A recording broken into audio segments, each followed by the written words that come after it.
네, 시장의 이슈가 되는 기업들 주목하는 마켓 주민입니다. AI, 뭐 조금 전에 로봇 얘기했지만 뭐 AI 관련된 얘기는 계속해서 살아있고요. 최근에는 또 이제 GPT 스토어 관련주들이 연초에 또 강하게 올라왔는데 AI 얘기하고요. 그 가운데 한글과 컴퓨터 오늘 집중 분석합니다. 하이투자증권 스마트 PB센터 이화진 과장님 오셨고요. 정경민 변리사님 오셨습니다. 어서 오십시오. 네, 변리사님께서 한글과 컴퓨터는 어떤 기업인가 먼저 소개해 주시는데 우리 뭐 아주 오래전부터 사실 써오는 게 한글과 컴퓨터잖아요. 소개 좀 해주세요. 뭐 다들 잘 아시는 그런 회사라고 보시면 되겠고요. 1989년에 이제 국내에서 최초로 개발된 이제 문서 편집 프로그램 아래 한글 1.0을 발표를 하였고 1990년도에 이제 설립된 회사입니다. 2003년에 뭐 프라임 그룹에 인수되었다가 2009년에는 뭐 삼보 컨소시엄으로 뭐 2010년에는 소프트 포럼에 뭐 인수되게 했던 기억이 있고요. 아래 한글 1.0을 시작으로 30년간 이제 PC를 비롯해서 모바일, 웹, 뭐 클라우드 등 디바이스의 경계를 허무는 이제 미래 오피스 환경에 대응하였고 새로운 IT에 뭐 유연하게 대응할 수 있는 구독형 오피스를 시작으로 뭐 다양한 서비스를 제공 중에 있습니다. 총 39개 계열 회사를 가지고 있고요. 또 이제 워드 프로세스 시장을 잘 아시다시피 마이크로소프트의 워드가 전 세계를 약간 독점하고 있다, 장악 중에 있다 볼 수 있는데 한국에서만 유일하게 오랜 시간 동안 이제 워드가 이 아래 한글 때문에 뭐 독점하지 못한 것을 보면 되겠습니다. 경영 악화로 이제 한때 이제 마이크로소프트의 아래 한글을 팔려고 했던 지적도 좀 있는데 반대와 이제 후원이 되면서 뭐 파기했다 유명한 얘기가 있습니다. 그때 팔렸으면 지금 공공기관에서도 이제 한글을 뭐 워드를 사용하고 있다 뭐 이런 내용은 있겠네요. 네. 그러니까요. 뭐 워드 프로세스 옛날에 다 사용했지만 지금은 다 한컴을 사용하지는 않습니다. 그만큼 이제 그 시장은 이제 또 이제 포화가 있고 경쟁이 있는 건데 한글과 컴퓨터의 그러면 강점은 뭐예요, 변리사님? 뭐 이제 특히 뭐 저희가 이제 AI 관련해서 얘기를 하다 보니까 AI 쪽으로 준비를 해봤는데 AI 관련돼서 어떤 뭐 기술력 가지고 있는지 이게 좀 분분할 수 있기는 합니다. 뭐 문서 뭐 작업 프로그램 만드는 회사가 무슨 AI냐? 근데 이제 소프트웨어 회사인 만큼 독자적인 인공지능을 개발하진 않더라도 뭐 가지고 있는 인공지능들을 자기들 플랫폼에 적용하는 것이 뭐 그렇게 어렵지는 않을 것 같기는 합니다. 또 눈여겨야 할 부분은 지금까지 쌓아온 이제 문서 솔루션 기술이 있고 또 이제 이를 통해서 구독형 오피스 소프트웨어 한컴독스에 다양한 언어 모델, 뭐 자체 개발된 소형 언어 모델을 적용을 해서 한컴독스 이제 AI 베타 버전을 작년 10월에 출시했거든요. 다양한 전자문서를 데이터베이스화해서 개인 맞춤형 문서 생성이 가능해질 것이다. AI 템플릿을 활용해서 문서 서식을 자동으로 만들어준다. 뭐 상황에 맞는 문체나 변경, 목차 생성, 이어쓰기 뭐 다양한 기능을 탑재시킬 예정이라고 합니다. 단순히 자사 소프트웨어에 챗 GPT를 적용했다. 뭐 이 정도는 아닌 것 같고요.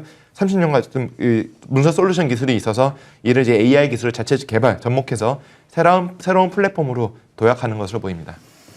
네, 한글과 컴퓨터 그다음에 폴라리스 오피트 이런 기업들이 연초에 GPT 스토어 때문에 이제 강했는데요. 이화진 과장님 말씀하신 것처럼 이제 워드 프로세스만 가지고는 이제 살아남지 못했을 텐데 계속해서 그러면 신사업 성장 동력을 붙여서 변화를 하고 있다는 거잖아요. 네. 거기 이제 AI 들어 있는 겁니까?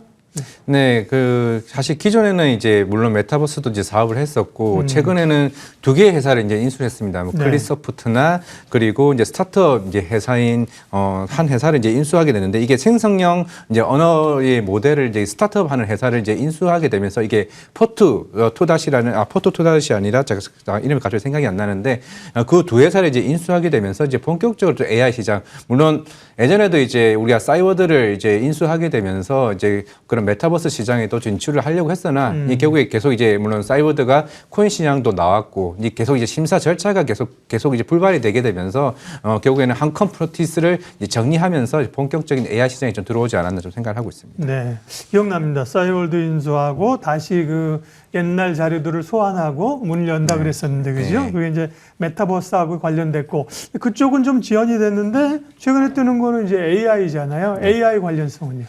네, 결국에는 이제 한컴 이제 어시스턴트라고 해서 우리가 자연 언어를 입력을 하게 되면은 이게 생성형 언어 모델을 통해 가지고 새로운 문서를 만드는 이제 역할이 이제 한컴 이제 어시스턴트라고 좀 생각을 하고 있습니다. 그만큼 이제 오픈AI에 있는 챗 GPT나 이제 구글 바드와 같이 이제 좀 본격적인 전반적인 이제 이쪽 시장에서 이제 한국의 컴퓨터는 우리가 가장 잘하는 거, 결국엔 전자 문서에 대한 기반을 한 이제 클릭소프트를 인수했던 이유가 결국 이런 AI 사업을 본격적으로 가장 잘 할 수 있는 역할로 어떻게 보면 시장에서 좀 차별화된 좀 전략으로 좀 나오지 않을까 좀 생각을 하고 있습니다. 아까 말씀드렸던 뭐 한컴독스 같은 경우도 작년에 이제 베타 서비스가 나왔지만은 이제 올해 같은 경우는 정식 서비스로 이제 한컴독스가 이제 AI 정식 서비스 출시 준비를 좀 앞두고 있기 때문에 어떻게 보면은 AI 관련 소프트웨어 업체들 중에서 어느 정도 그런 스케줄 자체가 어느 정도 정해져 있는 부분이 있기 때문에 가장 좀 강한 상승 흐름이 나올 수 있지 않을까 좀 생각도 하고 있습니다. 네.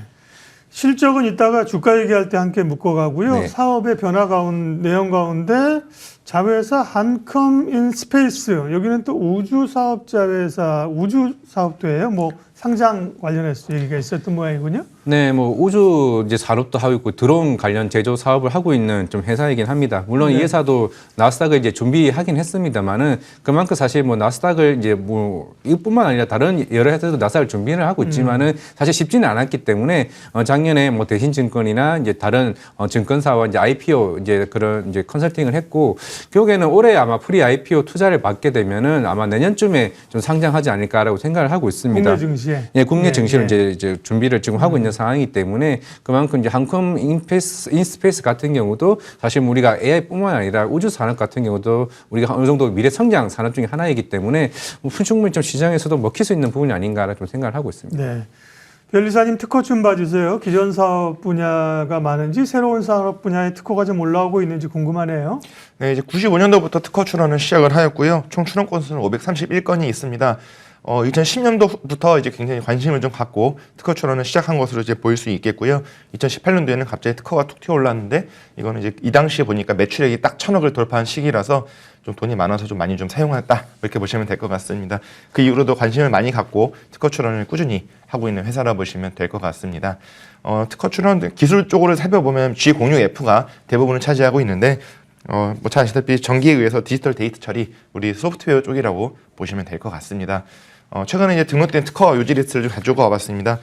그래서 이제 현재 위치 정보에 따라서 자동으로 읽기 모드로 전환할 수 있는 뭐 전자 단말 장치 뭐 대한 내용이고 위치 정보에 따라서 읽기 모드로 전환할 수 있는 뭐 단말 장치 그래서 이동 중에도 안전하게 뭐 단말 장치를 이용해서 문서를 확인할 수 있도록 하는 가장 특징이 있겠고요. 그 다음 건도 이제 22년도에 출원돼서 3년도에 등록된 특허로서 하이퍼링크에 삽입된 유해 사이트의 URL 주소에 대한 뭐 접속을 방지할 수 있는 단말 장치에 대한 내용입니다. 그래서 전자문서 열람할 때 유해 사이트 접속하는 것을 좀 막을 수 있게 하는 그런 내용이라 보시면 되겠습니다. 뭐 아쉽게도 이제 AI를 접목한 어떤 문서 뭐 생성에 관련된 특허는 이제 있지는 않았으나 다만 이제 23년도 특허 출원된 것들은 이제 아직 공개가 안 됐을 거기 때문에 현재 뭐 준비하고 있지 않을까. 특허를 열심히 하는 회사인 만큼 그런 생각을 해볼 수 있을 것 같습니다. 네, 결국은 실적을 체크를 해야 되는데 실적이 나쁘지 않네요. 실적이 괜찮네요. 실적하고 다만 이제 주가가 최근에 올랐다가 또 며칠 좀 이 GPT 스토어에게 살짝 지금 잊혀졌습니다. 이럴 때가 기회일지 전략 말씀해 주세요. 예, 일단 2020년도에 굉장히 4천억 이상의 이제 매출이 나왔는데 그때는 사실 이제 코로나 이제 시기이다 보니까 이제 재택근무에 대한 수요가 있었고 작년 2022년 같은 경우는 이제 NDS 테크로 이제 한컴 NDS를 이제 매각했던 그런 비용이나 이런 부분들이 사실 좀 손실을 떨어가는 흐름이었고 올해 이번 4분기도 885억 그리고 영업이익이 161억 정도 전망이 되는데 그만큼 이제 한국의 컴퓨터는 어느 정도 실적이 동반되면서 AI 시장에 AI 관련된 테마주로서 좀 엮이는 부분이 있기 때문에 시장에서 좀 더 강한 드라이버가 좀 나올 수 있는 것으로 일단 보이고는 있습니다. 결국에는 올해 주가적인 측면에서는 당연히 지금은 그런 이제 아까 말씀드렸던 한컴독스나 그런 한컴 이제 어시스턴트에 대한 이제 출시가 시장에서는 계속 끊임없이 좀 부각이 되지 않을까라고 생각을 하고 있기 때문에 기존에 있었던 어느 정도 손실 부분이나 이런 부분들은 충분히 다 떨고 충분히 시장에서는 물론 오늘 경고 종목이 나오긴 했습니다만은 특히 기관에서도 계속 최근에 리포트가 나오고 있다는 점 커버를 하고 있다는 측면에서는 좀 시장에서 그나마 조금 폴라리스 오피스와 더불어서 좀 대장주로서의 움직임이 나올 수 있지 않을까 좀 생각을 하고 있습니다. 경고 종목에는 주가가 이제 많이 올라서 시장 조치가 나왔다는 의미입니다. 그렇죠? 네. 맞습니다. 그러면 조정 시에는 매수 관점입니까? 네, 조정 시에는 충분히 제가 봤을 때는 매수 관점으로서도 사실 저도 웬만하면 이렇게 얘기 잘 안 하긴 하는데 한국 컴퓨터는 충분히 좀 매력이 있는 사업인 것 같습니다. 네. 아까 한컴 인스페이스도 마찬가지고 이런 여러 계열사들이 다양한 산업을 통해서 좀 미래 성장 산업을 좀 준비하고 있다는 측면이 조금 최근에 금리 인하에 대한 기대감도 덩달아 좀 나오지 않을까 좀 생각을 하고 있습니다. 예, 마켓주민 오늘은 AI 소프트웨어 쪽 흐름하고요. 한글과 컴퓨터 집중 분석했습니다. 하이투자증권 이화진 과장님, 정경민 변리사님 함께했습니다. 고맙습니다.